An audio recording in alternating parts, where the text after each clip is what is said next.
Hey, that background look good, man. All praise to the Father. All right, shalom, Most High in Christ. Bless him, Officer Yosef with USC Virginia.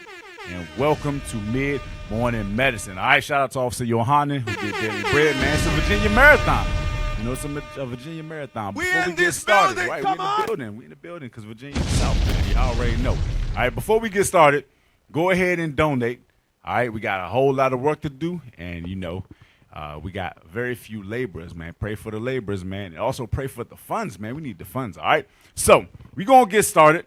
Got a class today. It's called, Are You a Vessel of Honor or Vessel of Dishonor, all right? Because we all going to be one of those, right? You're going to be one of those. You're going to be a righteous vessel or you're going to be a wicked vessel. It is what it is. All right, so let's get started. Let's get Proverbs chapter 12 and verse 26. This is the book of Proverbs, chapter 12 and verse 26. Come on. Oh, who I got reading for me? You have officers of Zerubbabel. All praise. We got officers of Zerubbabel. All right, the mighty officers of Zerubbabel reading. All right, let's get that. The righteous is more excellent than his neighbor. Come on. But the way of the wicked seduceth them. So the Bible says the righteous is more excellent than his neighbor, right? Who are the righteous? The Israelites. So clearly we're more excellent. But the wicked seduceth them. The wicked seduce them, right? Now, what makes us righteous? Deuteronomy 6 and 25. Yes, sir. What makes us righteous? And then we're going to get the book of Luke 1 and 6 too. Let's get both of those. This is the book of Deuteronomy, chapter 6 and verse 25. Come on. And it shall be our righteousness if we observe to do all these commandments before the Lord our God as he hath commanded us. So it shall be our righteousness if we do all the Lord's commandments as he commanded us. That's what makes you righteous. That's what makes you more excellent than your neighbor.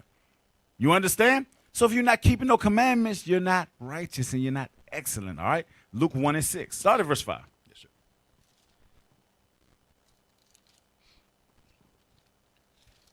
This is the book of Luke, chapter 1 and verse 5. Come on. Sorry. You got it? Yes, sir. All right, This is the book of Luke, chapter 1 and verse 5. Come on. And it reads as follows. There was in the days of Herod, the king of Judea, a certain priest named Zacharias. Come on. Of the course of Abia. And his wife was the daughter of Aaron. Come on. And her name was Elizabeth. Read. And they were both righteous before God. And they were both what? Righteous before God. How were they counted righteous before God? Come on. Walking in the commandments and ordinance of the Lord blameless. So don't listen to a simple-minded Christian when they tell you keeping the commandments of God does not make you righteous. That is dumb people talk. Christians are morons. What? They are stupid. And this is why we grow up in stupidity. This is why there's a lot of dishonorable vessels walking around out there because of Christianity, all right? So y'all better come out that church, all right? Get me Sirach 24 and verse 8.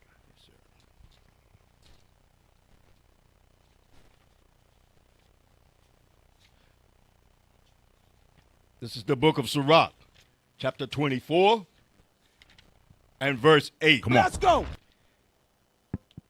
And verse 8.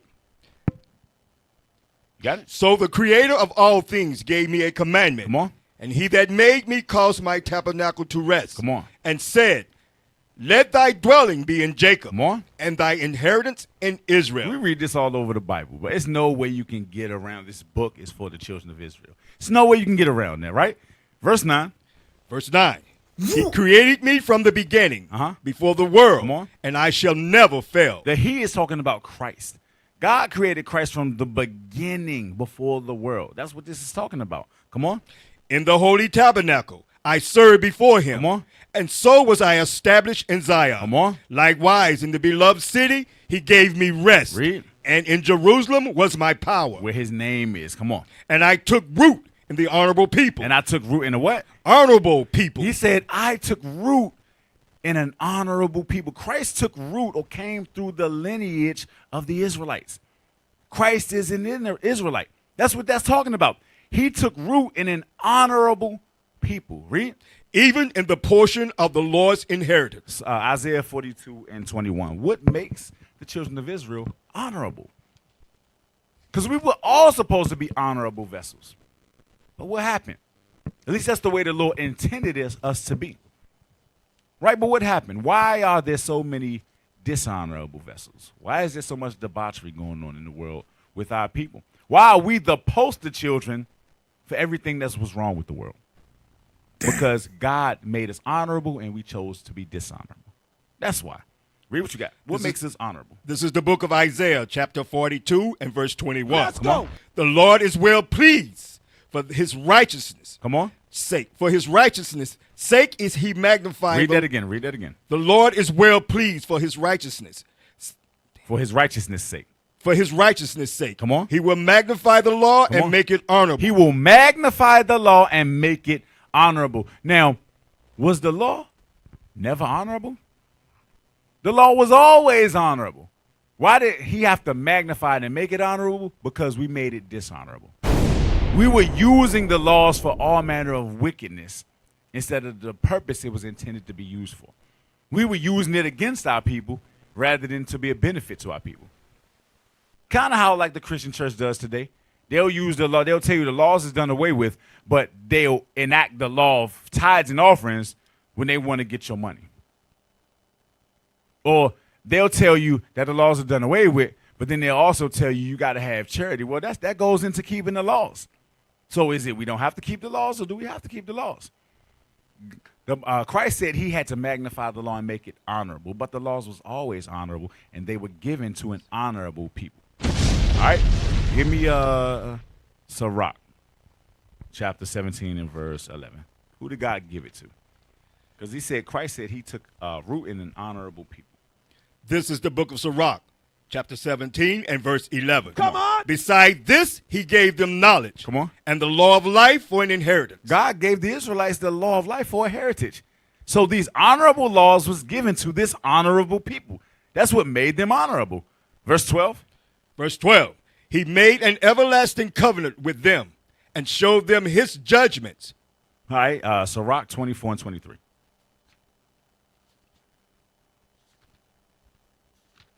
This is the book of Sirach, chapter 24 and verse 23. Come on.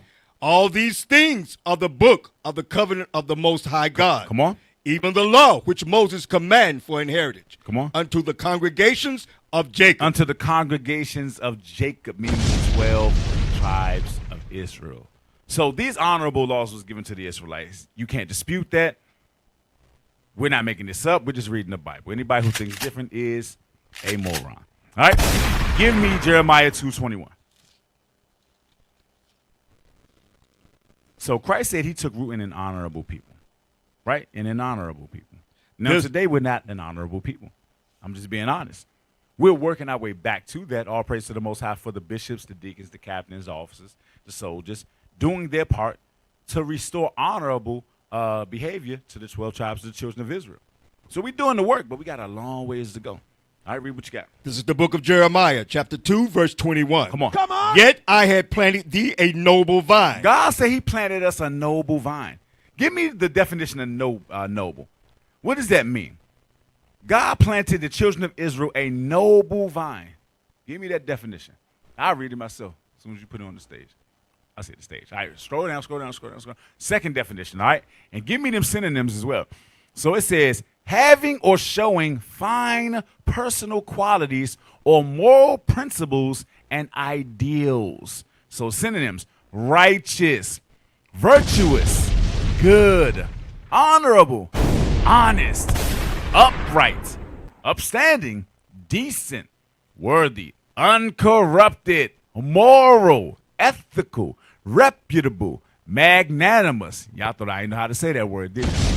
Unselfish, generous, self-sacrificing, brave, lofty. All of these are good qualities that God gave the children of Israel. Give me that back in Jeremiah 2:21. This is the book of Jeremiah, chapter 2, verse 21. Come on. Yet I have planted thee a noble vine. God planted us a noble vine, a righteous vine. Come on. Holy, a right seed. Holy, a right seed. Read. Now then art thou turned into a degenerate plant of a strange vine unto me. How are we turned to a strange vine unto him? How have we become a degenerate plant to the Most High God?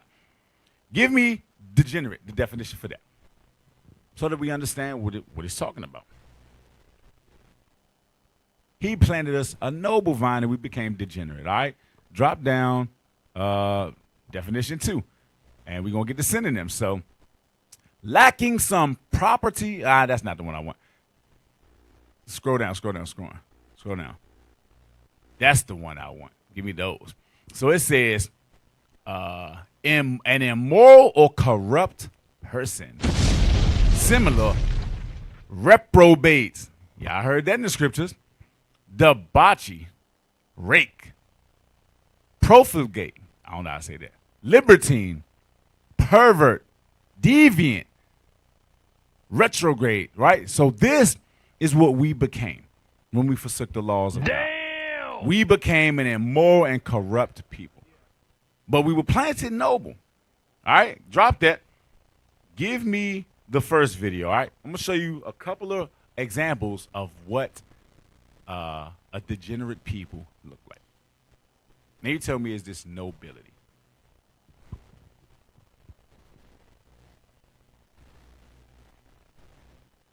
If we can, yeah, play that. Okay, so this is a video. I don't think we can play it because it's a little violent, but these are all sisters. These are all young women. They can't be no older than maybe their teenage years, and they fighting. This is a real video, and it's like at least 15 of them.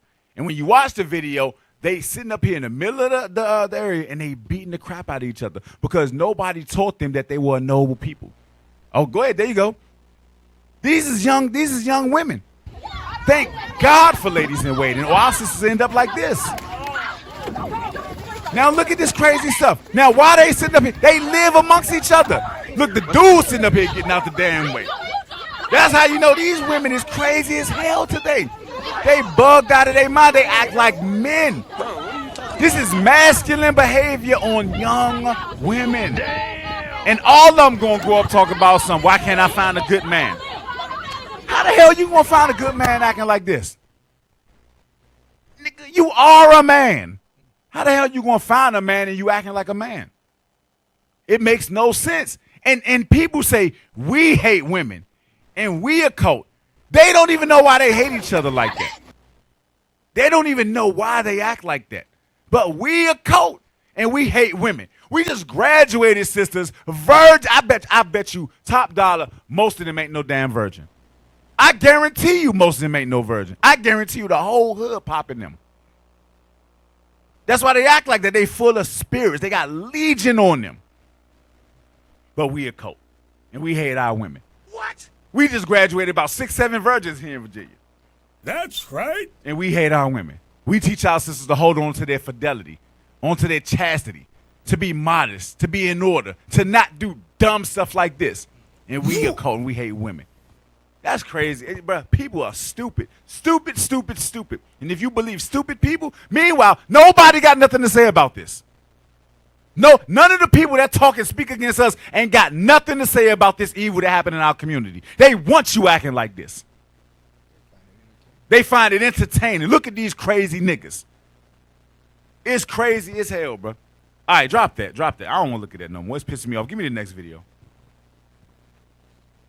That thing got me sweating, bro. That thing got me so pissed off, bro. Give me the next video.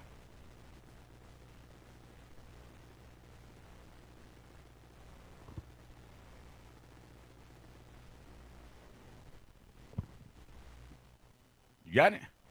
We got Elk in the booth by itself today. My man working overtime. He like Kermit the Frog on that typewriter right now.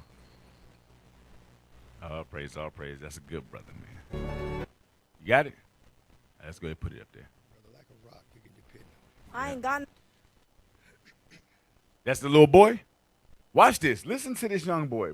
Listen to this crazy stuff. This is a degenerate plant. Go ahead, play. Start it from the beginning. I ain't got no goals. I was born to stay in the hood. Are you gonna stay in the hood for the rest of your life? I might. How you Stop. gonna make money? He The said, government I gonna ain't got take care- no goals. I'ma stay in the hood for the rest of my life. This boy is supposed to be a noble young man. He comes from a noble seed. But when debauchery and degeneracy have been pushed to a noble people, this is the end result. He said, I don't got no goals. I'm going to stay in the hood. Watch what he say. Come on. Play some I more. ain't got no goals. I was born to stay in the hood. Are you gonna stay in the hood for the rest of your life? I might. How you gonna make money? The government gonna take care of me. All I gotta do is have 8 kids and I'm Gucci. Do you know how much Stop. food stamps? He said, all I got to do is have 8 kids and I'm Gucci. The government going to take care of me. Now, some people look at that like, well, you know what I'm saying? He depended on the government. He a bum, this, that, and the third. The government instituted these things to make them dependent like this. They took the fathers out of the house. They pushed feminism to our women. They destroyed the black man image, destroyed the black family structure that we had, and gave them welfare, and gave them Section 8, and gave them food stamps, and had them sitting up there with single mothers. I guarantee he been raised by a woman thinking like that. And now they talking about it's our fault they think like this. What? When they put the gun in your hand, put your finger on the trigger and pull it and say, oh, he shot himself. That's a setup, bro. They put the drugs in your community and then they call you super predators and crackheads. Meanwhile, they control how these things, they can stop them from getting in the country if they wanted to. Wow. They take the grocery stores out of your community. They take the fathers out of the community. They give you rap music and drugs and dope, and then they call you predators and monsters. Because they understand you were a noble vine. Keep playing. Care of me. All I gotta do is have 8 kids and I'm Gucci. Do you know how much food stamps I could get with 8 kids? The hood is the land of opportunity. I could get a chopped cheese, Chinese food, and Don Julio on the same block. Yo, Stop. nah, we're done. This dude said, I get a chopped cheese. What else he say? Chinese food and Don Julio on the same block. what are you talking now, about? What's so crazy about that? The Chinese man got stores in your community. The Arab man got stores in your community. And some white man got a liquor store in your community. And that's all you need. That's all you need. That's all you need. His mind has been thoroughly destroyed. And when men rise up to change the mind of this young man, we get labeled a hate group.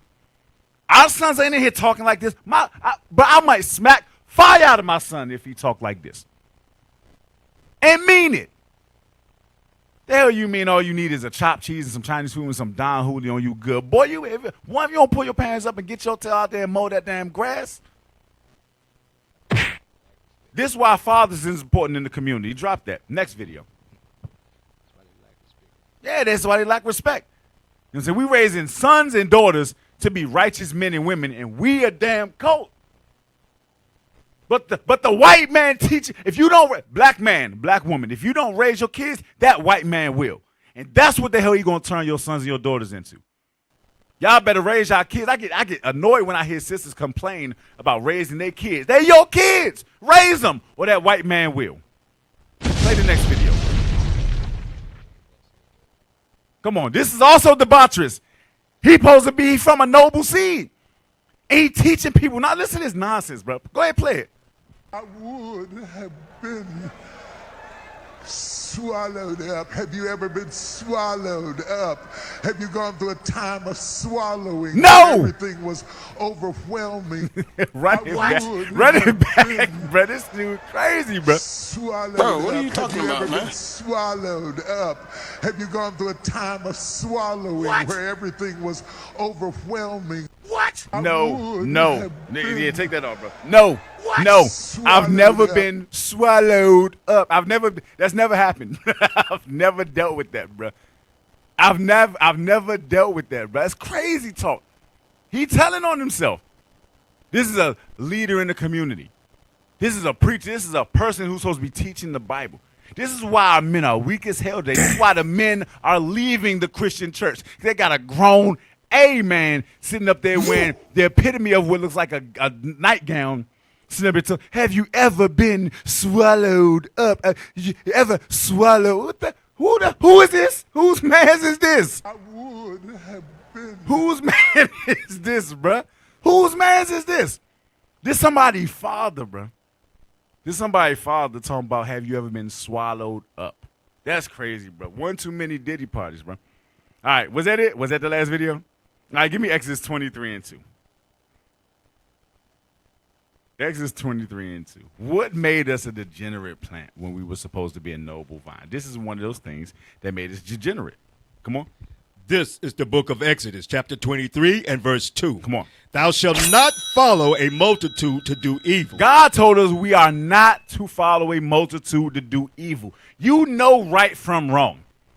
You know right from wrong. Nobody's confused. You know stealing is wrong. That ain't yours. You know laying down with that woman that ain't your wife ain't yours. You know that's wrong. You know laying down with that man that ain't your husband ain't right. You know that's not right. You know lying is not right. No one's confused. But you know what happens when we have this mindset? I've heard a lot of people, especially women, oh, I didn't know any better. I was listening to an interview yesterday. I can't remember the dude's name. He did an interview. I forgot who he did the interview with, but he was talking about him hanging out with Diddy and what they used to do. And he was talking about the bottles where, you know, they had these bottles and these was for them. And then they had these other bottles that was laced with something that made the women loose, like ecstasy or MDMA or whatever, you know, to get them out of their mind so they can have sex with them. Right. And he was complicit in it. He understood what was happening and he was cool with it. And he's, you know, I just stopped doing it, you know, but, you know, back then when I was doing it, you know, we didn't know any better. Nigga, you didn't know you didn't. He said he didn't know it was, what did he say? He said, I didn't know any better or I didn't know we was doing anything wrong until Bill Cosby got caught up. You know, he did it one too many times. Wait, I'm sorry. When I was young, I heard since I was a baby that roofies and drugging women was a terrible thing to do. You mean to tell me this grown man who's older than me, at least 20 years older than me, didn't know better than to drug women's drink and put things in a woman's drink to make her loose so he can rape her essentially? And he didn't know that that was wrong until Bill Cosby got caught up? You see how stupid this sounds? But this is what happens when debauchery is pushed on black people. They say things that they know don't sound right, but I didn't know any better. Yes, you do know better. That's why God had to put this here. Read it again. This is the book of Exodus, chapter 23 and verse 2. Come on. Thou shalt not follow a multitude to do evil. I don't give a damn if everybody doing it. I don't give a damn if I'm watching 15 people sit up there and one, I'm telling everybody, I'm calling, hey, listen, sis, do not drink that. Hey, I want everybody to know they put something in them drinks over there. Don't drink those. They trying to set y'all up. They are going to grape you. They're going to get you out of your mind and then they're going to sleep with you. And you are going to wake up tomorrow and you ain't going to know what the hell happened. And then you're going to feel so bad about it, you ain't going to say nothing because you're going to be like, dang, it's embarrassing to say I got ran through by 10 dudes. This is what's happening. Drop that. God said don't do that. Give me Isaiah 28 and 14.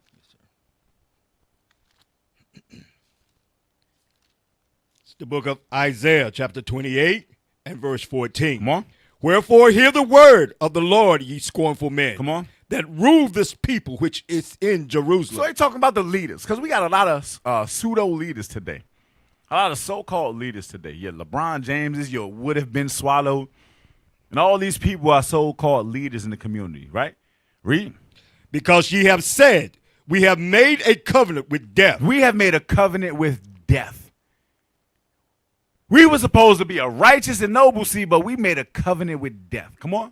And with hell are we at agreement. And we in agreement with hell. That's why don't nobody say nothing about them little girls sitting up there beating the hell out of each other. But what they will say is, we hate and control women.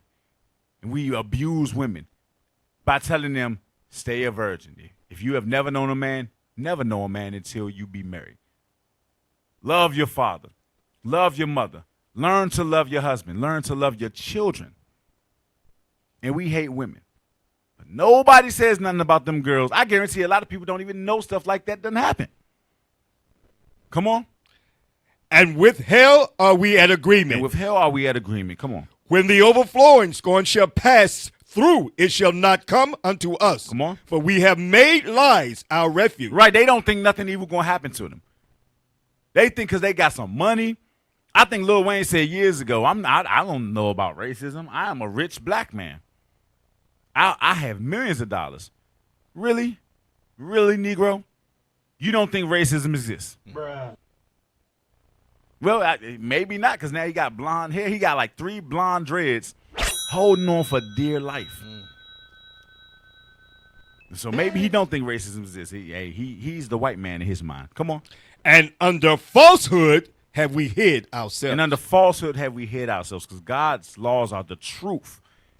Sin is lies, and we've hidden ourselves or given ourselves over to lies. Come on. Therefore, thus said the Lord God, behold, I lay in Zion for a foundation, a stone, a tried stone, Come on. a precious cornerstone, Read. a sure foundation. Read. He that believeth shall not make haste. So because we went the hell off, God said, I'm going to put a foundational stone in the midst of you, a tried stone, meaning a real leader. Give me the definition of foundation stone. All right? So I'm going to read this. It says, a stone laid at a ceremony to celebrate the beginning of construction or a building. Like a cornerstone. Give me a cornerstone definition, Merriam-Webster.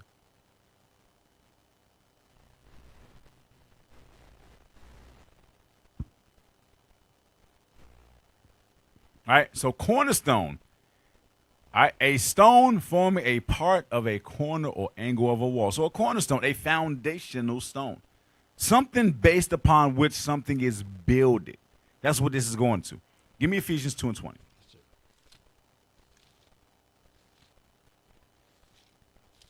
So because we went off, because we became degenerate, God said, I'm going to give you a good, strong foundation. I'm going to give you somebody as a leader that nobody's going to be able to gainsay. Because y'all don't have good leaders. Y'all got fools leading y'all.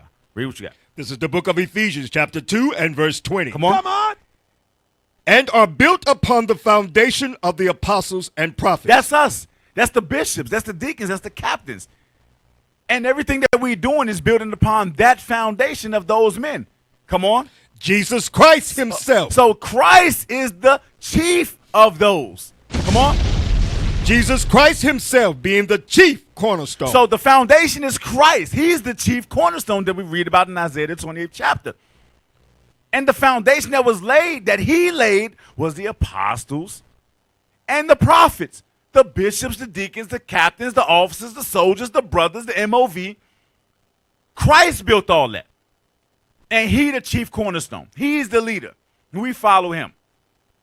That's what this is going into. Because we went off, Christ had to come.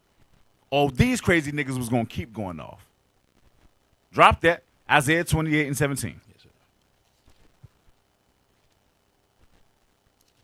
Bro, that's a fire image, bro. You in the spirit, bro. Run that back. Yo, I need that, bro.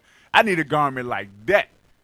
Yo, we got to get the bishop to ride on the horse that got covered in gold next time, bro. That's crazy, bro. All right, read what you got. This is the book of Isaiah, chapter 28, verse 17. Come on. Judgment also will I lay to the line, and righteousness to the plummet. Come on. And the hell shall sweep away the refuge of lies, and the water shall overflow the hiding places. Right. Meaning Christ is going to take away all of that nonsense, all of that doubt. Because we wouldn't listen, he going to judge us. All right, drop that. Give me, was it another video? Let me see what that is. Let me make sure. Yeah, go ahead and play that. Another video. Go ahead and play that video.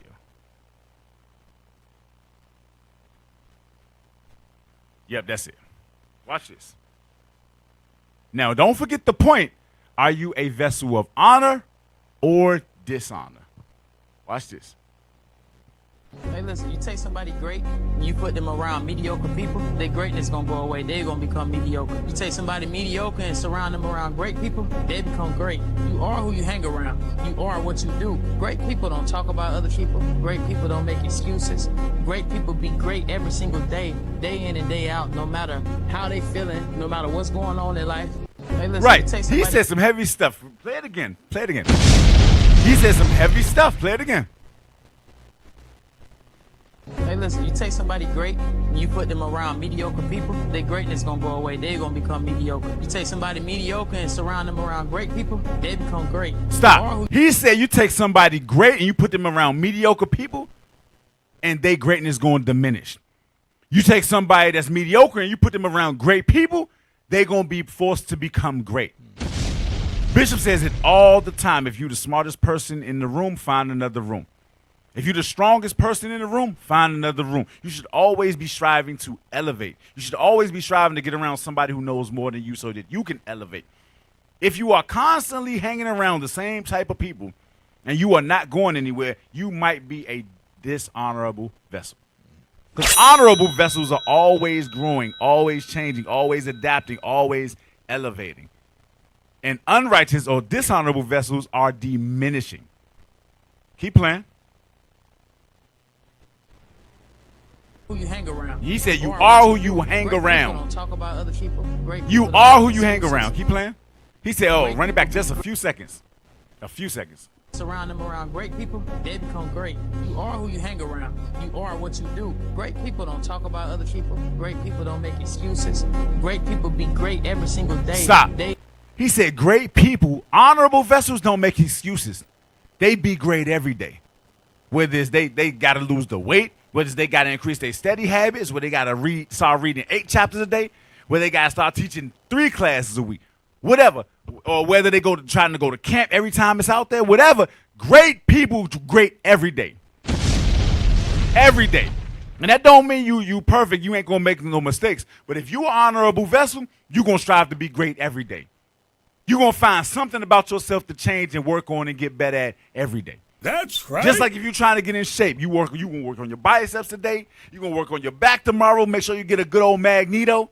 You know what I'm saying? Get you one of them saber tooth backs. You might work on abs later. You know what I'm saying? You might do legs the next day. That's what you're going to do if you aspire to be great. Yeah. You can drop that. I'm done on that. I'm cool on that. All right. So what does that have to do with being an honorable or dishonorable vessel? Sirach 13 and 15.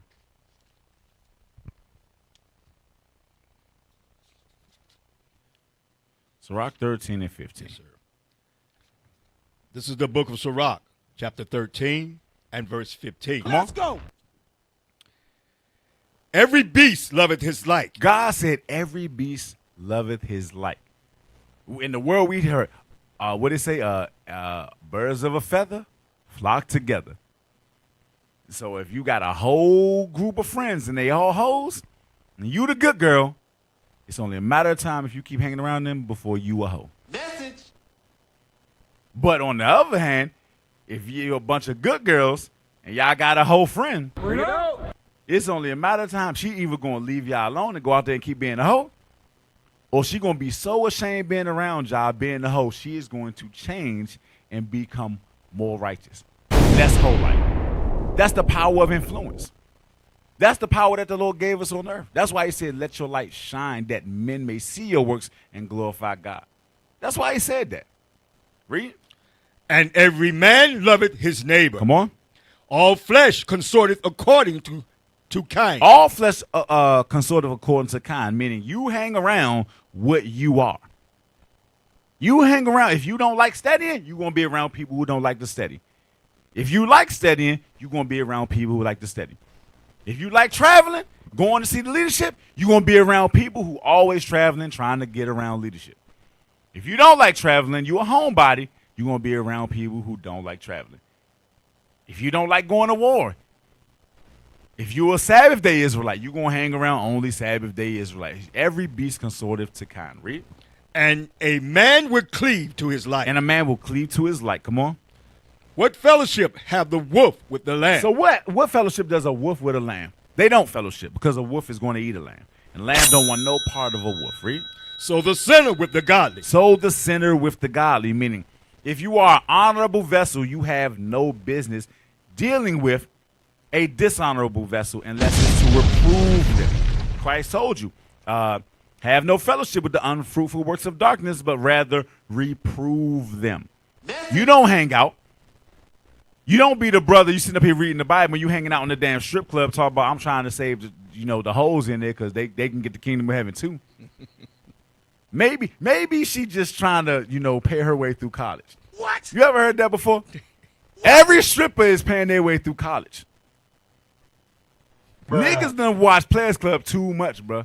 Every stripper is diamond now. Hey, bro, come on now. Every dawg. stripper diamond. Every stripper working, but she don't. You know, she just unfortunate. She got to go to college, and this is how she got to do it. No, she's a whore. That's what she is. It's a lot easier to just believe and trust that. If it looks like a duck, it quacks like a duck, and sounds like a duck, it's not a pigeon, bro. It's a duck. You understand? That's crazy. That's crazy to me. Right? Read it again. What fellowship have the wolf with the lamb? Come on.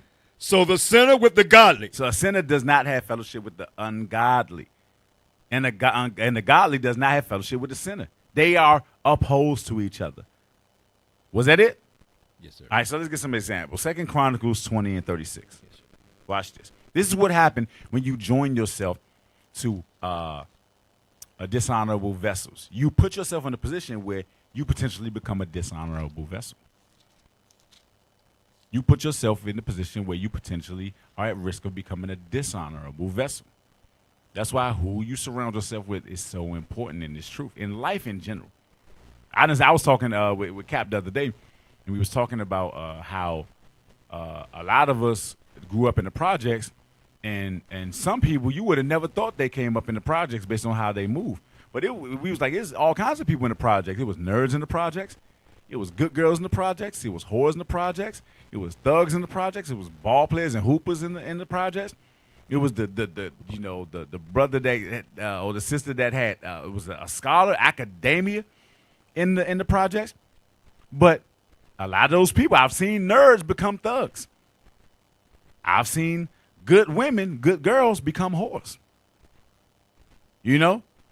So, hey, your surroundings or your environment can determine a lot of times your outcome if you let it. This is why that's why so much evil is pushed to us, because they understand the righteous is more excellent than his neighbor, but the wicked seduce him.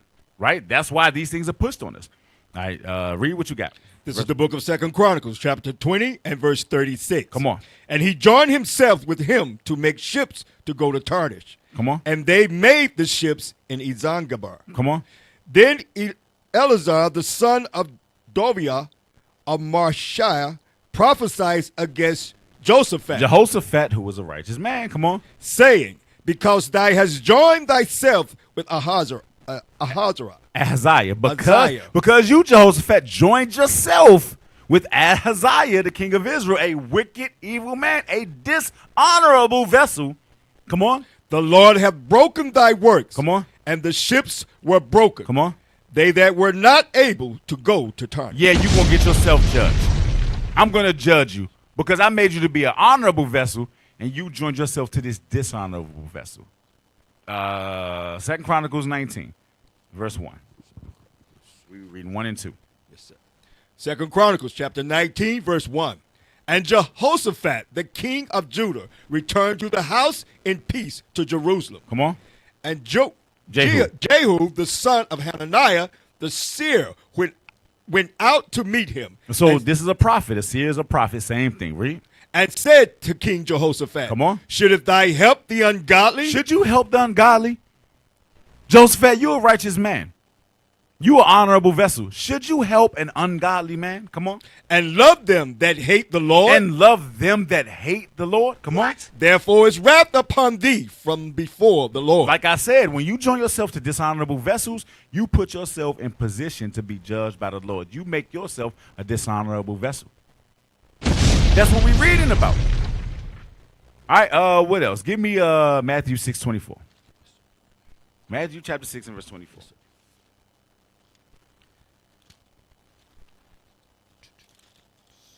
Book of Matthew, chapter 6 and verse 24. Come on. No man can serve two masters. You can't serve two masters. You can't play both sides of the fence like so many of our people try to do. Come on. For either he will hate the one come on. And love the other. You're going to hate one or love the other. You either on God's side or you on the other side, like my man Cat Williams say. It's God's side and it's the other side. It ain't no in between. You can't teeter on the fence. Come on. Or else he will hold to the one and despise the other. Matthew 10:34. The book of Matthew, chapter 10 and 34. Come on. Think not that I have come to send peace on earth. Come on. I came not to send peace, come on. but a sword. Come on. For I have come to set a man at variance against his father. Come on. And the daughter against her mother. Come on. And the daughter-in-law against her mother-in-law. Come on. And a man's foes shall be they of his own household. Verse 37. He that loveth father or mother more than me Come on. is not worthy of me. Come on. And he that loveth son or daughter more than me is not worthy of me. God told you from the beginning it's always going to be honorable and dishonorable vessels. And guess what? Some of them dishonorable vessels is people you love dearly. Some of these dishonorable vessels are your fathers, your mothers, your sons, your daughters, your children, your best friend, your uncle, your auntie. Some of these dishonorable vessels are people you need to disassociate yourself with. You got to cut your own heart out because they ain't good for you. And you continue dealing with them, it's only a matter of time before you become polluted. The righteous is more excellent than his neighbor, but the wicked seduceth them. You will become seduced. Especially if you're not reproving them, especially if your spirit ain't strong enough to try to win them over to God's side. Drop that. Now, what's something else that can potentially make you a dishonorable vessel, right? I was talking to my wife the other day, and we were talking about quitting, right? That spirit to quit when things get tough, then when things get hard. And I was telling her that when you have a spirit to quit, you potentially are a betrayer. Because if you quit when things are hard, then what's going to happen when the persecutions turn up? Now, I can't think of anything harder in life than going through persecution that the Bible says we're going to go through. So if I quit, let's say I'm in MOV, right? Let's say I'm in Mental Valley, and I quit. I just can't do it. I'm too busy, or I got too much going on. I can't do it. And I quit on MOV. If that's hard, Lord Jesus, don't say what we're going to go through to get to the kingdom is easy. You'll quit on that, something like that, you'll quit on this, right? And therein, you might be a dishonorable vessel. Give me the first video. Go ahead, play that. You don't start things and not finish them. You don't quit. There's nothing that comes out of quitting besides knowing that you didn't finish. Stop. So now, of course, I'm not talking about circumstantial things. We understand things happen and, things come up. That's not what this is talking about. This is talking about a person who they just give up. They just don't have the will to push through something. They start something and they don't follow through. This is a person who has a very weak spirit and they don't have faith. They pick something up, they try it out, and they put it down. That's what this is talking about. And a lot of brothers and sisters is like this in the truth. You pick something up, you try it out. Look, I'm going to fall back for a second. Or I'm going to do it my own way. You know what? Your way, if your way worked for you, you wouldn't need the truth. You wouldn't need God. I get annoyed when brothers and sisters, I'm going to do it my way. Your way failed. You are a failure doing it your way. Your way made you a baby daddy or a baby mama or divorced or you bad credit or, you got a disease or whatever. Your way messed your life up. Your way got your life in shambles. If you could do it the right way, your way, you would have done it already. If Israel could do it their way, the right way, we would have the kingdom already. You can't do it your way.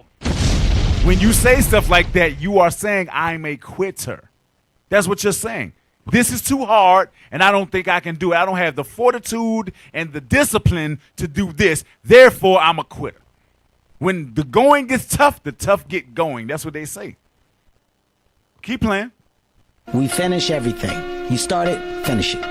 If you're going to do it to try and be the best. Not be better than other people, be the best for you. Right. So he said when you start something, finish it. And don't just do it to be the best. Who is better than the Israelites?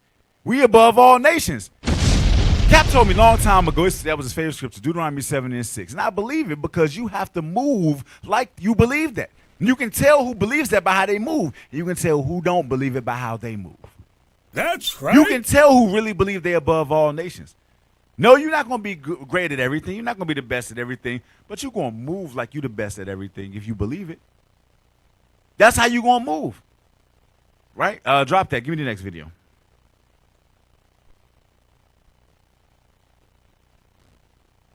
You're making good time, man. I thought I was going to make bad time.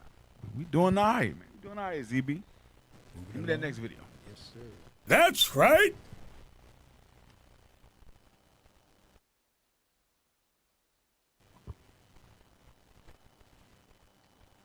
All right, great play.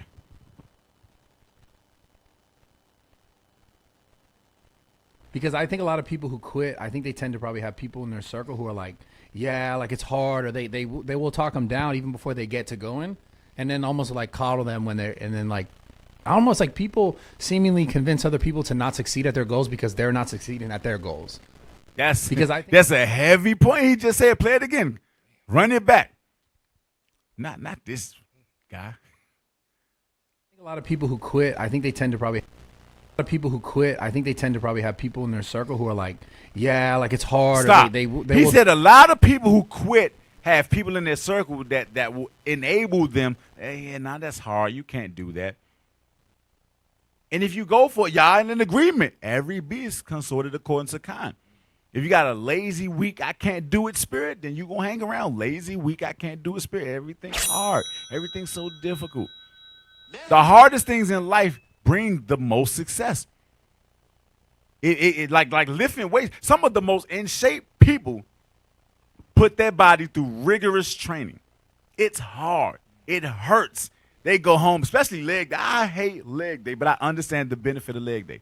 And I hate leg day. I hate it. No day does me the worse than leg day. And I'm talking about I have to do leg day like before I go to bed at night because I already know if I do it early in the morning, I ain't going to be no good. I'm going to be drained. I'm going to be drowsy. I'm going to need a good hour and a half to reset myself before I can go on with my day. I can't do leg day early in the morning. I can do everything else early in the morning.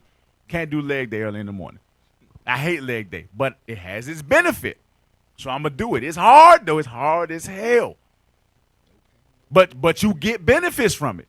You know what I'm saying? When somebody push you and you don't go nowhere, that's because that core pretty strong, them legs, and that core pretty strong.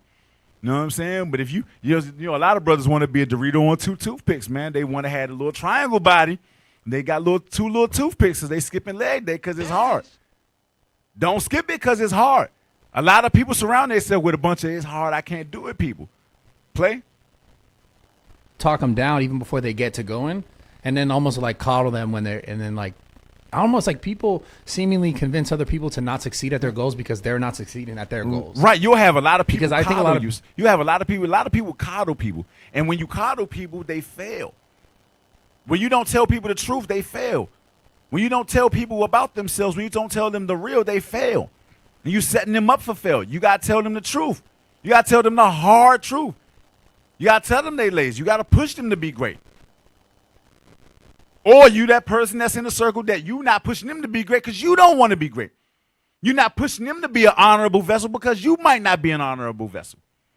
Now y'all die together. Now you fail together because nobody's telling the other one, push, go harder. Man, that's life. You can do better. You can go harder. That's the mindset that we have to be in if we're going to get the kingdom of heaven, if we're going to be vessels unto honor. Was that it? Drop that.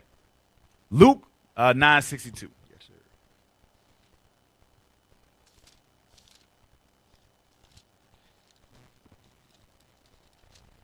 This is the book of Luke, chapter 9 and verse 62. Come on. Let's go.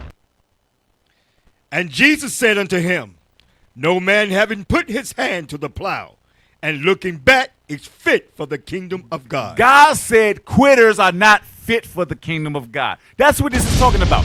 If you put your hands to the plow, if you begin to do this great work that we've all been commissioned to do, and you looking back at the world and looking back at your kids because they, you know, you just love your baby so much, and looking back at your wife because she ain't want to keep the commandments, and you just miss her so much, or you know, you had this job and man, you was making. Man, I was making $10,000 a month, and now I only make $5,000 a month. Bruh. Or whatever thing you holding on to, God said if you put your hand to the plow, when you looking back, you ain't fit for the kingdom. God don't like quitters. God told you quitters ain't making it into the kingdom of heaven. So if you got a quitter-like spirit, you better fight that thing. You better examine yourself and fight that spirit to quit all the damn time. Message. Because you might, if you quit all the time, you might quit when things really get hard. If minute things are hard for you, then I pray for you when things really get hard. When they putting us in jail, when they putting us to death, when they put a gun to your husband's head or put a gun to your baby head and tell you forsake the Lord your God. And you be like, shit, yes sir, Master Boss. Hey, I've been quitting all my life. It ain't nothing for me to quit now. And you gonna die anyway. God don't like that quitter spirit. Give me that in Luke 14:28. Yes, sir.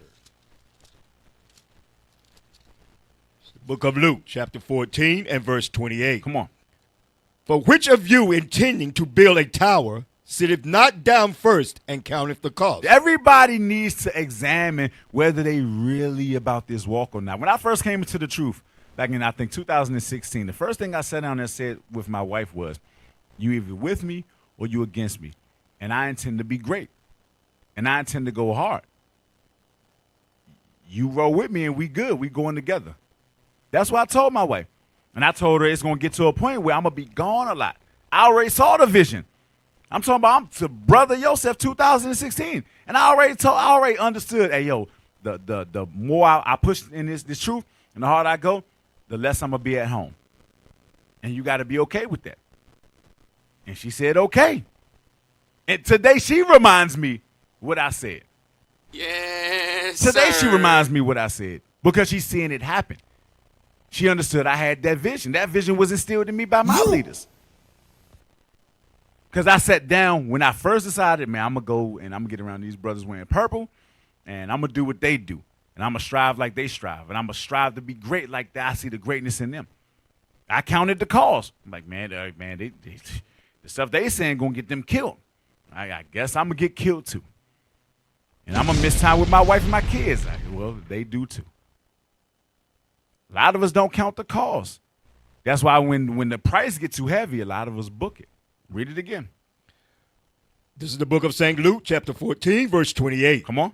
For which of you intending to build a tower sitteth not down first and counteth the cost? Come on. Whether he have sufficient to finish it. Whether you have sufficient to finish the task that you started. Are you a quitter? Did you think about it first, or did you just jump in there headlong, and now when things turn up, you gonna quit? Read. Lest happily after he hath laid the foundation, come on, and is not able to finish because it, he quits or she quits. Read. All that behold it began to mock him, saying, this man began to build and was not able to finish. And everybody know you're a quitter. And your enemies know, yeah, look at him. Yeah, he gonna quit on them. We can use him. We can use him to betray the people inside of there because he got a quitter's mentality. That's what that's going into. I'm going to show you. Watch. Give me the first video. Give me the first video. I'm going to show you how quitting or that spirit to quit can lead to betrayal. Because God said, if you, like a Judas began to build and then he quit and betrayed our Lord and Savior. A lot of brothers that was up in here, a lot of sisters that were up in here began to build and then quit because they didn't have sufficient to finish, and they betrayed us. Go ahead and play that video.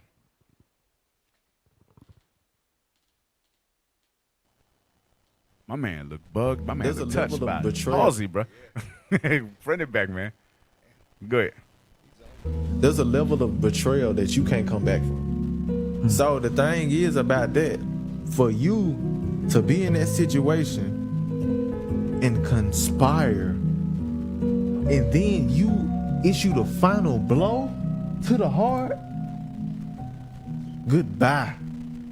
I'm talking about goodbye.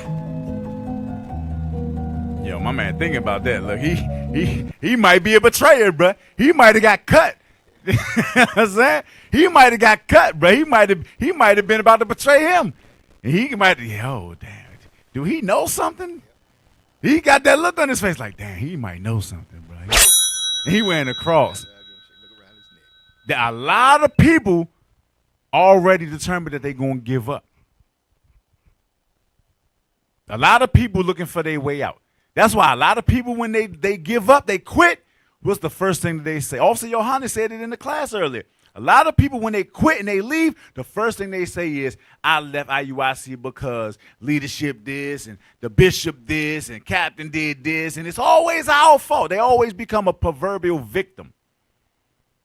They always go and they start they go on vocab Malone, and they get around these reprobate Christian people, and they start calling themselves trying to give away secrets and this, that, and the third. They go over to damn other countries and try to conspire in the court system against us because they couldn't hang in. They had to quit. They quit and they betrayed us. Read that. The act of betraying someone or something of the fact of being betrayed, violations of a person, trust or confidence of a moral standard. It says the violation of a person's trust, confidence, or moral standard, meaning these are people you cared about. These are people you love. These are people you thought would never do you this dirty. These are people you thought would never quit on you. Scroll down. I think it's some synonyms. Is it any synonyms? Synonyms: backstabbing, double cross, sellout, disloyalty, faithlessness, infidelity, treason, treachery, unfaithfulness. When you quit and you go against your brothers, you start speaking evil against your brothers that you went to battle with, speaking evil against your sisters that you were in here with. You are unfaithful. You are treacherous. You are a treasonous bastard. Now I'll tell you to your face. You are a treasonous person against your nation. You see all the evil, all these people rising up against us, and you going to go and jump on their side because you didn't have the fortitude to keep going? Yeah, bro, quitters and betrayers are one and the same. They go hand in hand. When you quit, it's only a matter of time before you sit up there and you speaking evil against the people that you was once in the battle with. Tell me I'm lying. Drop that. Give me the next TikTok. It's another one. What did we play both of them? Okay, all praise, all praise. All right, Acts 7 and 59. Or 51. There's one more? All right, play it. Watch this. Come on.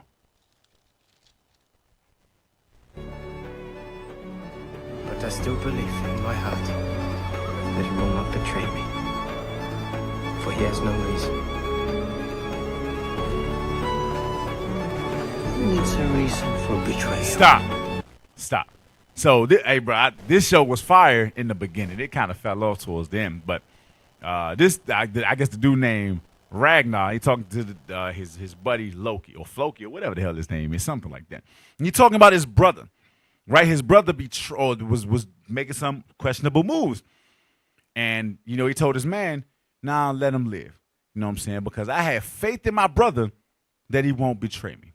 He don't got a reason to betray me. We grew up that I've never done any evil to him. I've never done any betrayal to him to where he would ever think to do nothing like that. His homeboy say, who needs a reason for betrayal? Who need a reason to betray? Did Judas have a reason to betray Christ? Who really needs a reason to be a betrayer? You don't need a reason. You'll create a reason to be a betrayer.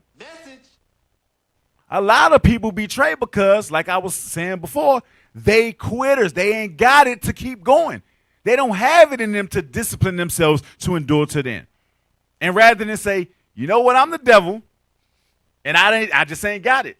I'm lazy, I'm weak, and I just can't do it no more. So I'm going to just go back out here, and I'm going to just live worldly and ungodly until I die. And I know I'm going to die, and I know I'm the devil, but, ain't nothing wrong with y'all. And some people done said that. Very few people done said that. Ain't nothing wrong with the doctrine, and y'all got the spirit. I just can't do it no more. Wow. I've only heard maybe two people in my short but seemingly long time in the truth say that and just go. But most people, I just want to quit. But I can't quit and say, I'm the devil.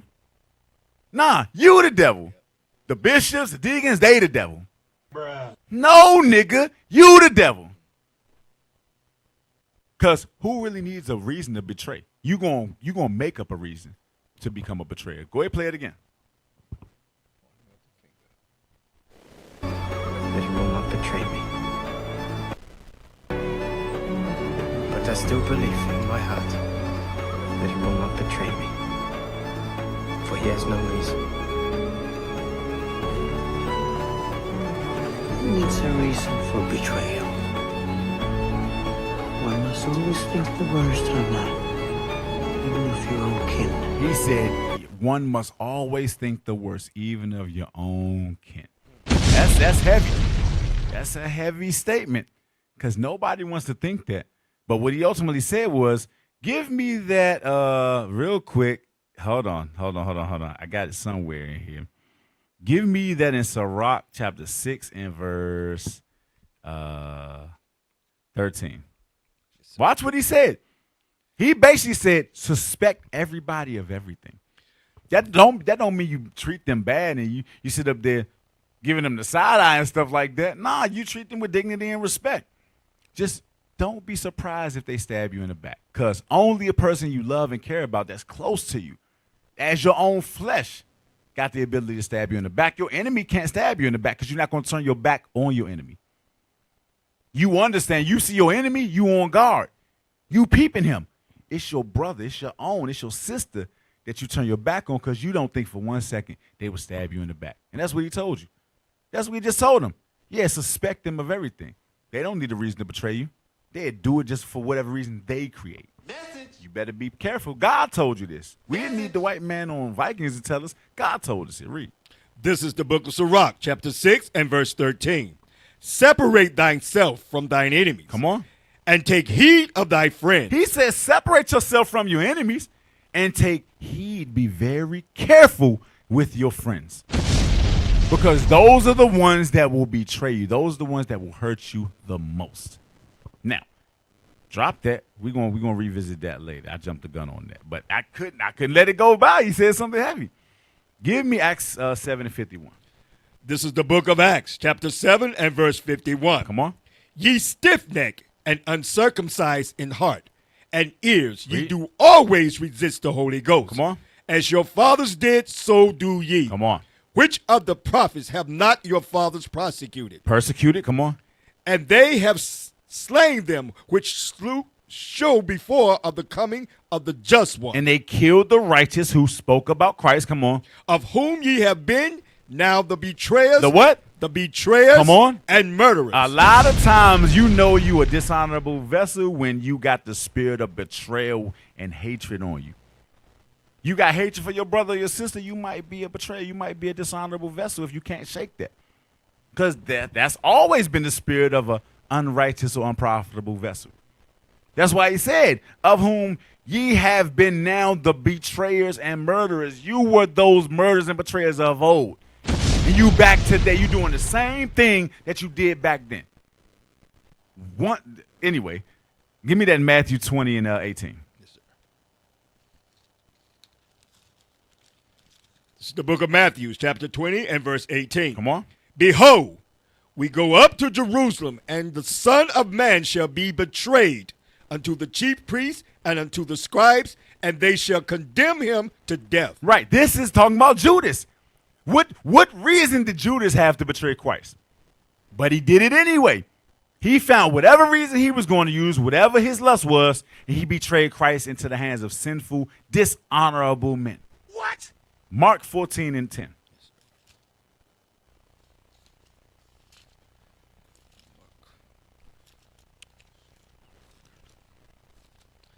Mark 14. Yeah, Mark 14 and 10. Yes, sir.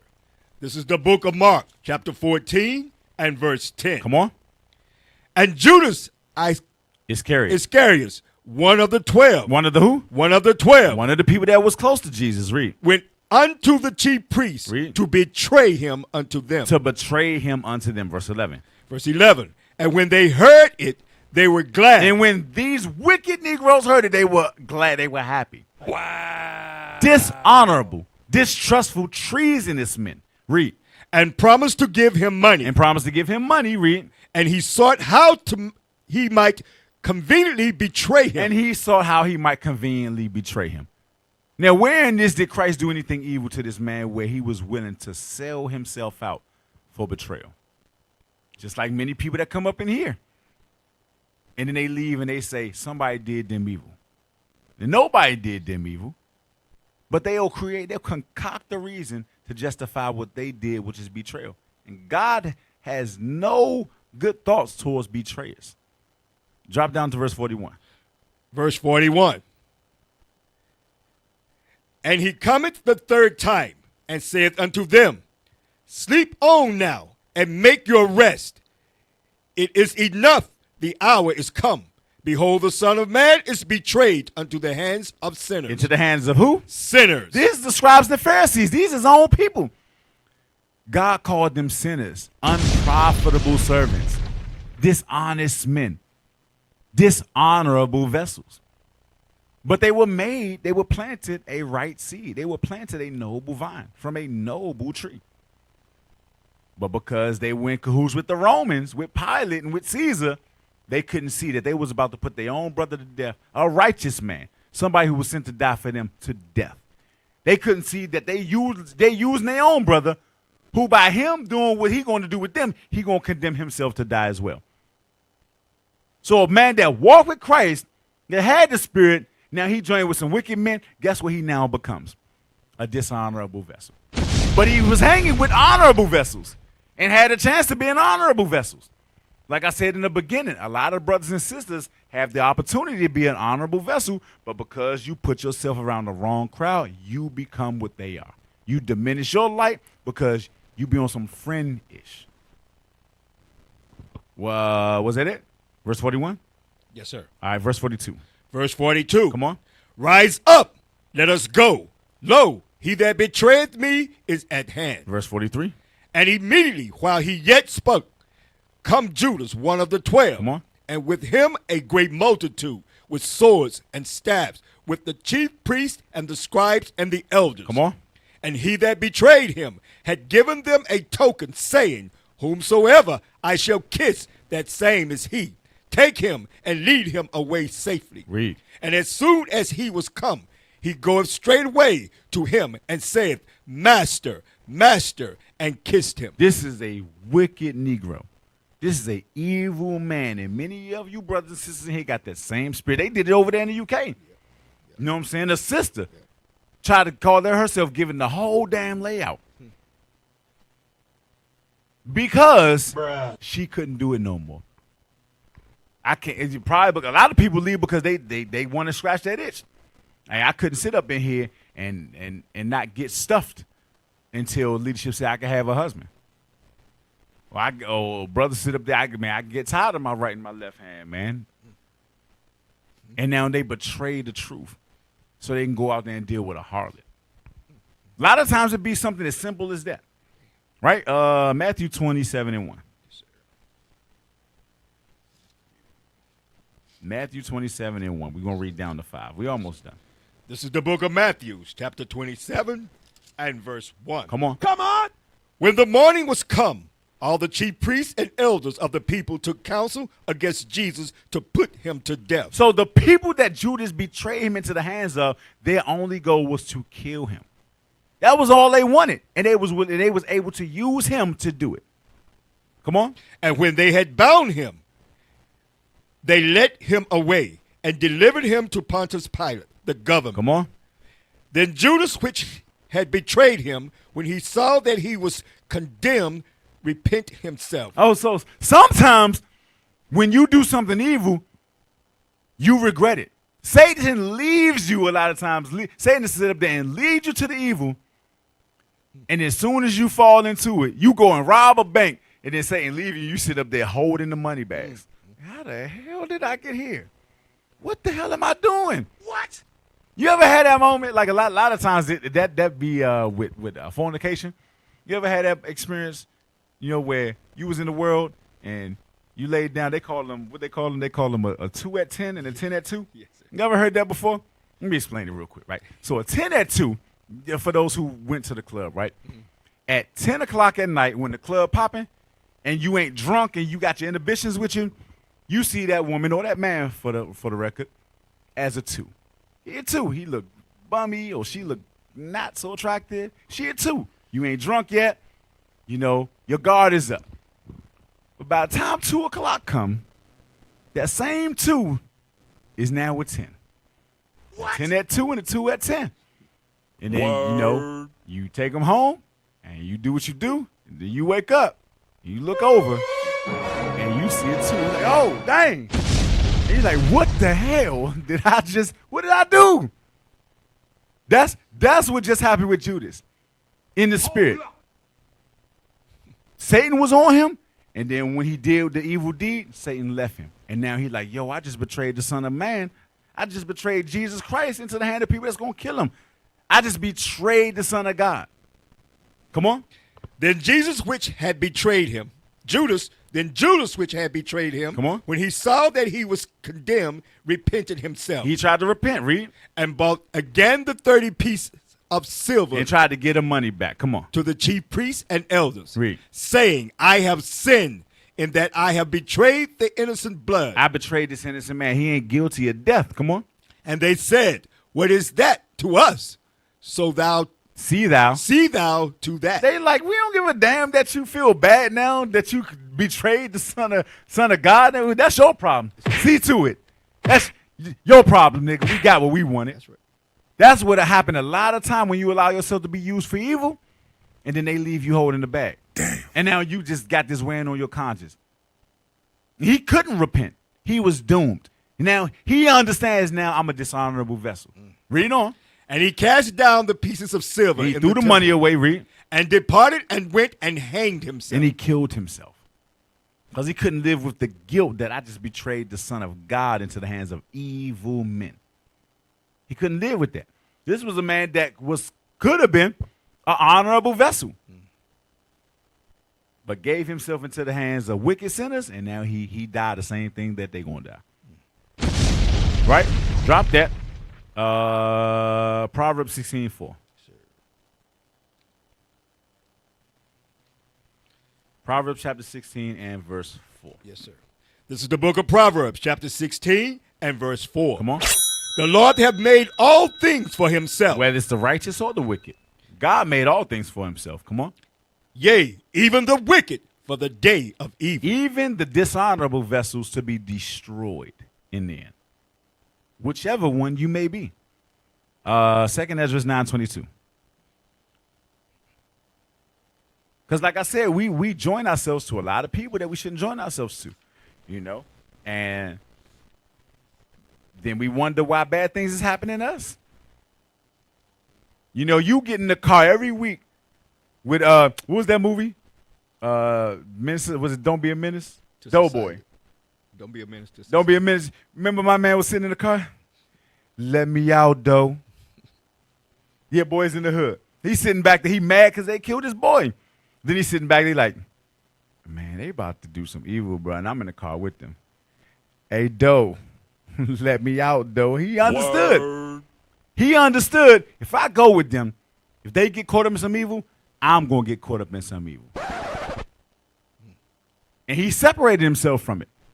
Now, a lot of us don't want to separate ourselves from evil people because we're like, man, maybe I can help them. Maybe I can save them. You can't save them. Only Jesus can save them. You might can speak to them, show them the scriptures, but past that, there ain't nothing you can do to them. Whatever they calling is, that's what they calling going to be. Work out your salvation with fear and trembling. Don't join yourself to wicked people, and then you get they end result. Because some people they just wicked vessels. They doomed to die. They walk in charcoal. It is what it is. Maybe I'm too harsh. Let's see what the Bible say. Read. This is the book of 2nd Ezra, chapter 9, verse 22. Come on. Let the multitude perish then, read, which was born in vain. Meaning they were born dishonorable vessels. They were doomed from the start. It ain't nothing you can do, nothing you can say. It ain't no magic scripture. They are walking charcoal. God said, let the multitude perish that were born in vain. Some of your mamas, daddies, cousins, uncles were born in vain. Their life don't mean a damn thing. And you keep joining yourself to them, and you're going to suffer their fate too if you can't cut them off. You better leave them damn people alone. They are dishonorable vessels, and God chose you to be an honorable vessel. He said, I'll take two of a city and one of a family. You were the person he decided to choose and make honorable, and you want to keep cleaving to your mama or your daddy or your brother or your best friend or your baby daddy or your baby mama, or whoever the hell you can't let go. Read it again. Let the multitude perish, then which was born in vain. Come on. And let my grape be kept, and my plant, for with great labor have I made it perfect. The grape is going into the few that are going to make it. Many are called, few are chosen. That's the grape. Many are called, but many ain't going to make it. Few are going to make it. Which one are you? Are you an honorable vessel or are you a dishonorable vessel? Matthew 5:29.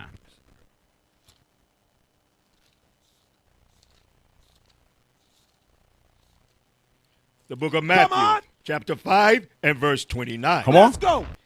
And if thy right eye offend thee, pluck it out. Come on. And cast it from thee. Read. For it is profitable for thee that one of thy members should perish, and not that the whole body should be cast into hell. God said if your right eye offend thee, cut it off and cast it from you. It is profitable for thee that thy members should perish, and that the whole body should be cast into hell. What are the members that it's talking about? Give me that in 1 Corinthians 6 and 15. 1 Corinthians 6 and verse 15. Yes, sir. This is the book of 1 Corinthians, chapter 6 and verse 15. Come on. Know ye not that know ye not that your body are the members of Christ? Come on. Shall I then take the members of Christ and make them the members of an harlot? So he said, know ye not that your bodies are the members of Christ? So who are the members? These people that you can't cut off. These people you can't disassociate yourself with. Come on. God forbid. What? Know ye not that... Read that again. Verse 15. Know ye not that your bodies are the members of Christ? Come on. Shall I then take the members of Christ and make them the members of an harlot? He said, shall I take the members of Christ, meaning you, and make them join to a harlot? Join them to sinners? Join them to wicked people? That's what he's asking. Was that it? No, sir. Read. God forbid. God forbid. No. No. All right, give me Sirach 6 and 13. Hit this one more time. I jumped the gun on it earlier, but we bringing it back around. This is the book of Sirach, chapter 6. Chapter 6 and verse 13. Come on. Oh, I'm sorry, sir. You got it? No, sir. I was in. I got it. 6 and 13. Come on. This is the book of Sirach, chapter 6 and verse 13. Come on. Separate thyself from thy enemies. Come on. And take heed of thy friends. Separate yourself from your enemies and take heed to thy friends. Come on. A faithful friend. Verse 17. Verse 17. Verse 17. Come on. Whoso feareth the Lord shall direct his friendship aright. Whoso feareth the Lord shall direct his friendship aright. Come on. For as he is, so shall his neighbors be also. So, because what you are, being the righteous, that's how your friends should be. You shouldn't be hanging around wicked people. You shouldn't be being polluted by them. You should be inspiring them to come over to your side. That's what that should look like. All right, drop that. Sirach 10 and 19. This is the book of Sirach, chapter 10 and verse 19. Come on.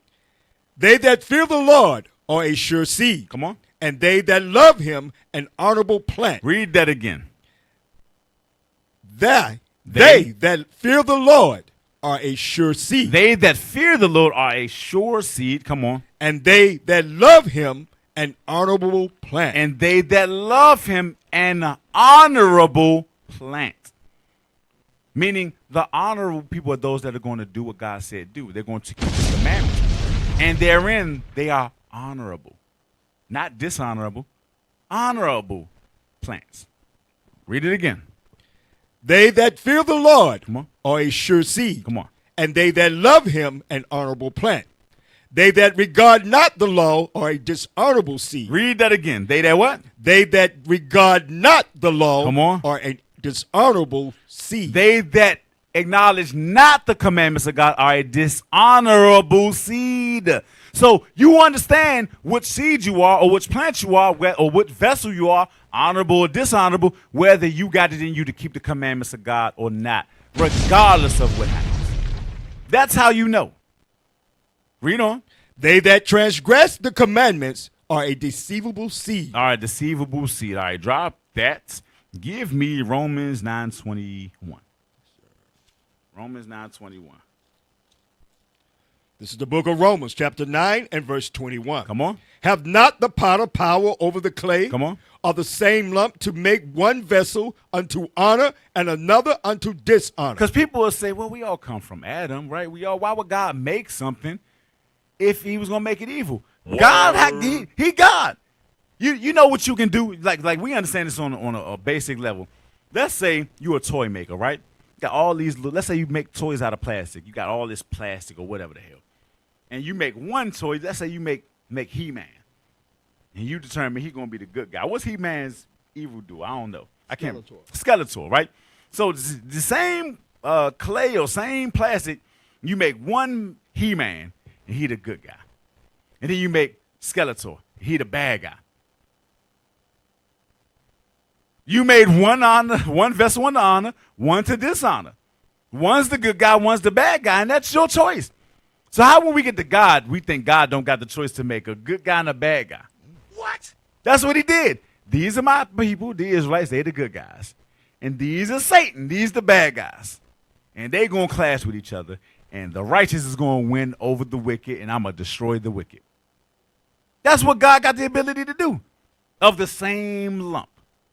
Meaning from the same man, Adam. Come on. What if God, willing to show his wrath and to make his power known, endureth with much long suffering the vessel of wrath fitted to destruction? God said, what if he was patient enough to patiently wait to destroy the wicked vessels? What if he was patient enough to do that? Come on. And that he might make known the riches of his glory on the vessels of mercy, which he had afore prepared unto glory. So he's telling you he buying his time to destroy the wicked and glorify the righteous. He's taking his time with it. Because when it happens, it's going to be something the world has never seen before. It's going to be glorious, and no one is going to doubt God ever again. That's how magnanimous it's going to be. How glorious it's going to be when he does that. When he exalts these Negroes that everybody hates, and everybody knows them to be the righteous, and when he destroys all of the wicked, and the people are like, wait, grandma was wicked? Grandma. Wait, my mama that bought me J's and, you know what I'm saying, bought me all my basketball shoes and, Big mama. You know what I'm saying, bought me a PlayStation and an Xbox, nigga. Mama wicked? Boy, ain't no way, boy. Yeah, mama wicked. She's not the right. Boy, ain't no way, boy. Was that it? Yes, sir. Drop that. Give me 2 Timothy 2:19. Yes,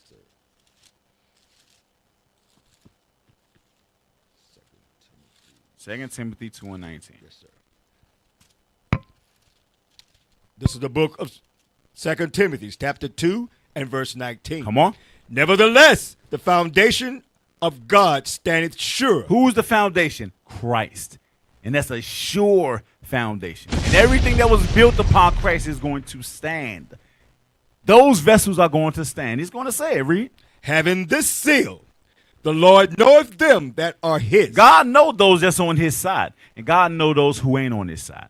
God already had it determined who the righteous, who the honorable vessels are, and who the wicked vessels, who the dishonorable vessels are, who's going to keep my commandments and who's not going to keep my commandments. He already know. We just plan it out.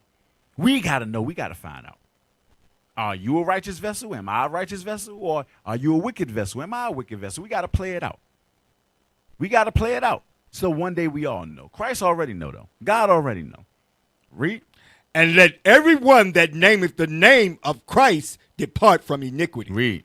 But in a great house there are not only vessels of gold and of silver. So in a great house, the house being the children of Israel, because that's the great house, the Israelites. In a great house, there's not only vessels of gold and silver or honorable vessels, come on, but also of wood and of earth. It's some wood and earth, come on. And some to honor and some to dishonor. And some to honor and some to dishonor. Read.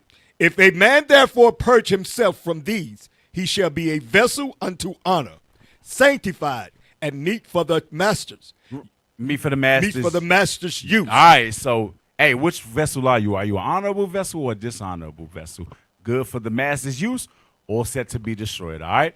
I'm Officer Joseph with IUIC Virginia. This has been another class, another History in the History in the AM. Mid-morning medicine. Make sure you donate. All right, shalom. Most High in Christ bless. What is the nation?